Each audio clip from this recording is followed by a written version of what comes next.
Big TV భక్తి సమాచారం WhatsApp ఛానల్లో జాయిన్ అవ్వండి. అన్ని విశేషాలు ఎప్పటికప్పుడు తెలుసుకోండి. బిగ్ టీవీ ప్రేక్షకులందరికీ స్వాగతం. ఈరోజు మనం ద్వాదశ జ్యోతిర్లింగాల ప్రాశస్త్యము మహత్వం కోసం తెలుసుకుంటున్నాం. ఈరోజు అతి పవిత్రమైనటువంటి అతి మహిమాన్వితమైనటువంటి శ్రీ కేదారేశ్వర జ్యోతిర్లింగం కోసం తెలుసుకుంటున్నాం. దీన్నే కేదారనాథ్ అని పిలుస్తారు.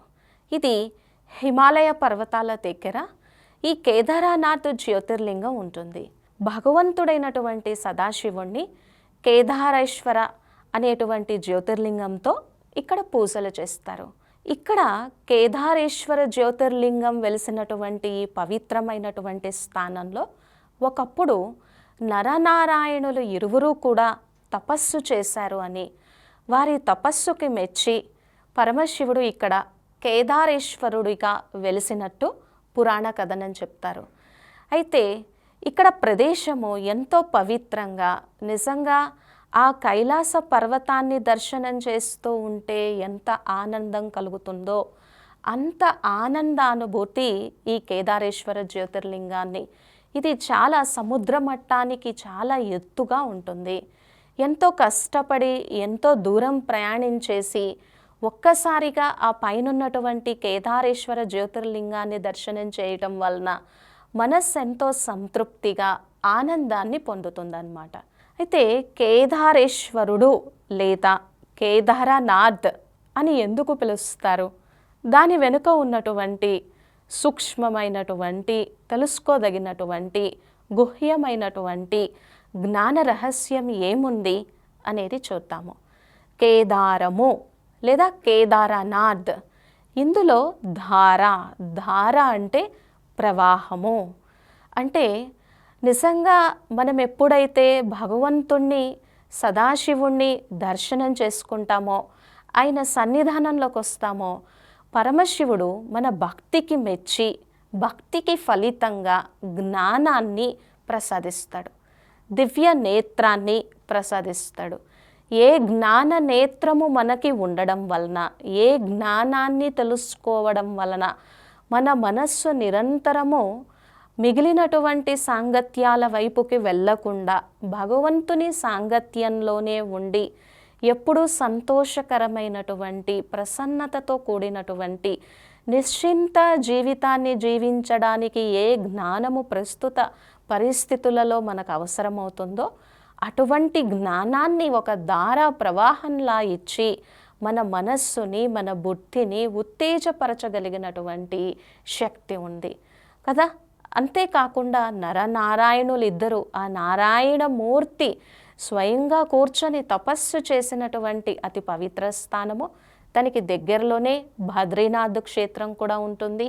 రుద్రప్రయాగ, దేవప్రయాగ, గంగా నది, ఇటువంటి అన్ని సుందరమైనటువంటి స్థానాలతో అత్యున్నతమైనటువంటి చాలా ఆనందభరితమైనటువంటి స్థానం అన్నమాట. ఇంకా కేదారనాథ్ అని ఎందుకు పిలుస్తారు? సంస్కృతంలో ఒకానొక అర్థం ప్రకారము కేదారము అంటే పొలము అని చెప్తారు. పొలం అంటే అందరికీ తెలుసు కదా. సస్యశ్యామలమైనటువంటి పంట చేతికి రావాలి అంటే దానికి ఆధారము పొలం అన్నమాట. పొలం అదే, కానీ పంట మారుతూ ఉంటుంది. ఇప్పుడు రకరకాల పంటలు వేయచ్చు, పొలం అదే. అలాగే మరి ఇక్కడ మనం తెలుసుకోవాల్సిన ఇంకొక సూక్ష్మమైనది రహస్యం ఏంటంటే, మనకి భగవద్గీతలో 13వ అధ్యాయంలో వస్తుంది, ఈ శరీరాన్ని కూడా క్షేత్రము, పొలము అని అంటారు. అక్కడ ఇదం శరీరం కౌంతేయ క్షేత్రమితి అభిధీయతే ఏతద్దో వేత్తి తం ప్రాహు క్షేత్రజ్ఞః ఇతి తద్విదః అని చెప్పడం జరుగుతుంది. ఇదం శరీరం కౌంతేయ క్షేత్రమితి అభిధీయతే. ఓ అర్జున, ఈ శరీరము క్షేత్రము. మరి ఈ శరీరము క్షేత్రం అయితే ఈ క్షేత్రాన్ని నడిపించేటువంటి వాడు ఒకడున్నాడు, క్షేత్రజ్ఞుడు. ఇక్కడ ఈ అర్థం వస్తుంది. ఈ శరీరాన్ని కూడా క్షేత్రం, పొలం, క్షేత్రజ్ఞుడు అంటే ఆత్మ. మరి ఇప్పుడు నేను ఎప్పుడైతే జ్ఞాన బీజాలని ధర్మ బీజాలని నాటాలి అని అంటే ఈ శరీరం ద్వారానే. అంటే మన మనస్సులో ఉన్నటువంటి అజ్ఞాన జనితమైనటువంటి అంధకారాన్ని తొలగించాలి అంటే నా ద్వారా ఎప్పుడూ కూడా మంచి కర్మలు జరగాలి, సుకర్మలు జరగాలి, శ్రేష్ఠ కర్మలు చేయాలి. అందుకు ఈ శరీరము, ఈ క్షేత్రమే సాధనము. అందుకనే ఈ శరీర మాత్రం కలు ధర్మ సాధనం, అలాగే శరీర మాధ్యం కలు మోక్ష సాధనము.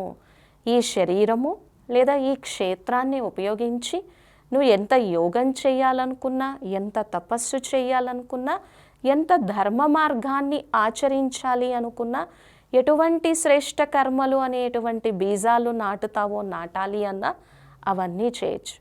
మరి అటువంటి శక్తిని, బుద్ధిని అనుగ్రహించేటువంటి వాడు కేదారేశ్వరుడు. సో అటువంటి ఉన్నతోన్నతమైనటువంటి మనోస్థితిని మనకి ఇవ్వగలిగినటువంటి వాడు కేదారేశ్వరుడు. కేదారేశ్వరుని యొక్క దర్శనం వలన మోక్షము కరతలామలాకం అని చెప్తారు. అంటే నిజంగా ఈ జనన మరణ చక్రం నుంచి మనము ముక్తిని పొంది మన ఇల్లు అయినటువంటి ఆ శాంతిధామానికి, ఆ శివాలయానికి, ఆ ముక్తిధామానికి తీసుకెళ్ళగలిగినటువంటి శక్తి కలిగినటువంటి వాడు కేదారనాథ్. సో అందుకని ఆయన్ని కేదారేశ్వర అని చెప్తారనమాట. ఇంకా కేదారేశ్వరుడు లేదా కేదారనాథ్ అని ఎందుకు చెప్తారు? దాని వెనుక ఇంకా ఏముంది? నిజంగా భగవంతుణ్ణి, సదాశివుణ్ణి భోలానాథ్ అని అంటారు. కుబేర లాంటి గొప్ప గొప్ప ఖజానాలు ఇవ్వాలన్నా, సంపన్నతతో కూడినటువంటి స్థితి ఇవ్వాలి అన్నా అది స్వామికే చెల్లుతుంది అంటారు. ఏ కొద్దిగా తపస్సు చేసిన మనస వాచ కర్మన తండ్రి నీవే శరణ్యము, నీవే నా శరణాగతి, నీవే నాకు తండ్రివి, నీవే నాకు ముక్తిని మోక్షాన్ని ఇచ్చేటువంటి వాడివి అని మనం ఏమాత్రము ప్రార్థించినా నిజంగానే మనకి అనుగ్రహాన్ని ఇచ్చి, వరాలను ఇచ్చి, స్వర్గ వైకుంఠ వారసత్వానికి అధికారిగా చేయగలిగినటువంటి తండ్రి.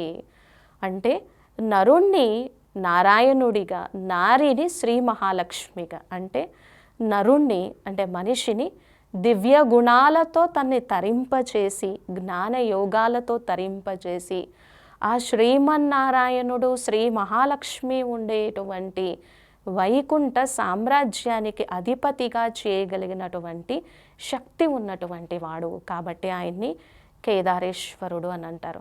ఆ కేదారేశ్వర దర్శనము చుట్టూ ఎటు చూసినా కూడా అతి సుందరమైనటువంటి స్థానము, అతి సుందరమైనటువంటి పవిత్రమైనటువంటి ప్రాంతము. స్వామి ఎంతో ఉన్నతోన్నతంగా మనందరికీ కూడా దివ్య అనుగ్రహాన్ని ప్రసాదిస్తున్నట్టుగా అనిపిస్తూ ఉంటుంది. సో అటువంటి గొప్ప క్షేత్రాన్ని దర్శించటం వలన నిజం కూడా మనం కూడా ఈ దుఃఖం నుంచి, ఈ అశాంతి నుంచి, ఈ బాధర బందీల నుంచి, ఈ చింతల నుంచి మన మనస్సుని, మన జీవితాన్ని ముక్తి చేసుకొని కలిగి, ఈ మనస్సుని భగవన్ముఖం చేసి ఆ జ్ఞాన ప్రవాహంతో, ఆ జ్ఞాన జలంతో, ఆ యోగ శక్తితో మన జీవితాన్ని ఉన్నతోన్నతంగా చేసుకొని ఈ క్షేత్రం అనేటువంటి పొలంతో ఉన్నతోన్నతమైనటువంటి కర్మలు అనేటువంటి బీజాలు నాటి ఉన్నతోన్నతమైనటువంటి స్థానంలో మనం ఉండగలం అన్నమాట. అటువంటి శక్తిని, అటువంటి సద్బుద్ధిని, అటువంటి అనుగ్రహాన్ని ఇచ్చేటువంటి వాడు కేదారేశ్వరుడు. మరి కేదారనాథ్ యాత్ర చేసినప్పుడు ఇది సముద్ర మట్టానికి ఎంతో ఉన్నతోన్నతంగా ఎత్తు స్థానంలో ఉంటుంది కదా. సో ఈ కేదారనాథ్ నారాయణుడు కోరుకున్నాడు, తపస్సు చేసినందుకు నువ్వు ఇక్కడే లింగంగా వెలవాలి, అందరి పూజలు అందుకోవాలి అంటే నిజంగా భోలానాథుడైనటువంటి పరమశివుడు అక్కడే కేదారనాథుగా అందరి చేత పూజలు అందుకుంటూ ఉన్నారు. అలాగే ఆదిశంకరాచార్య కూడా వచ్చి అక్కడ స్థానాన్ని దర్శించి కొన్ని పూజలు చేసినట్టుగా మనకి చరిత్ర పురాణం చెప్తుంది. సో ఇటువంటి తీర్థయాత్రలను, ఇటువంటి మహత్వం కలిగినటువంటి ద్వాదశ జ్యోతిర్లింగాన్ని దర్శనం చేసినప్పుడు దాని ప్రాశస్త్యాన్ని, దాని మహిమని, దాని ఉన్నతోన్నతమైనటువంటి శక్తిని తెలుసుకొని దర్శనం చేయటం వలన ఆ తీర్థయాత్ర వలన కలిగేటువంటి ప్రయోజనాలని, సత్ఫలితాలని మన జీవితంలో పొందగలము. మనం ఎంతో శాంతిగా భగవద్ అనుగ్రహంతో ప్రశాంతంగా ఆనందంగా ఉండగలము. For more videos like this, subscribe Big TV channel.